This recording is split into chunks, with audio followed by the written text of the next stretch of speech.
So it's learning that somehow dogs are associated with green. And what I'm showing you here is at the top, this is the most recent, from the most recent paper where they're actually looking at doing various segmentation. They're using the face, they're using the outline. But if you look at those two outlines, it's a little hard to tell whether that's a cat or a dog. It's a little ambiguous. And they've thrown all of this very heavy machine learning into it. It's a great paper, and they're up to about 93%. These things on the bottom, these are showing you classification errors. And so that thing on the left there, that's a cat, but it's actually classified as a dog. And this is dog, but it's actually classified as a cat. And the words here, I put them here, so if you don't, this is a lolcat. If you don't know what a lolcat is, I have to tell you about the internet. And then I didn't know what that was. That's a doge, but one of the artists in my class, Andrew Monk, is actually making these automatically using some natural language techniques, which is pretty cool. So anyway, it learns that there's green.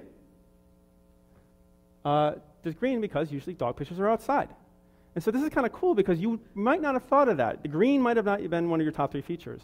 So the computer's finding things that we don't even see because they're implicit. And if you saw these pictures from far away and they were blurry, you might subconsciously do that because you see the green and so you think it's more likely to be a dog. Another case, gave that one away, is do you prefer red or white wine? So this is one of the quotes in the Turing test that we saw. And a human would read this and think, well, I'm going to answer it. I want red, or I want white, or maybe they say I don't want either. Right? So there's no ambiguity there when we read it. So we close in very quickly on one interpretation. And we're using semantics there because a computer could come up with 4 or 5, maybe 6 interpretations. Here I have 4, which is, do you want red wine or do you want white wine? So you pick one or the other. Or, do you prefer red, the color red, or do you like white wine? Grammar doesn't say that's wrong. That's just the semantics and the pragmatics of like where you're being asked a question. Or do you prefer red or white wine? Yes, I prefer both of those. Whatever. Or no, right?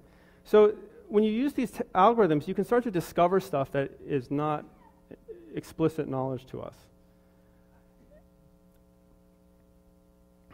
So that's one special thing about these sorts of machine learning algorithms is that they can find new patterns that we can't really articulate. And this is really important for another branch of machine learning which sort of inspires the Watson work, which is, what if we use machine learning with non-machine learning? What if we have systems that use rules or hand-coded heuristics and combine that with machine learning? And in that way, back in the day, I told you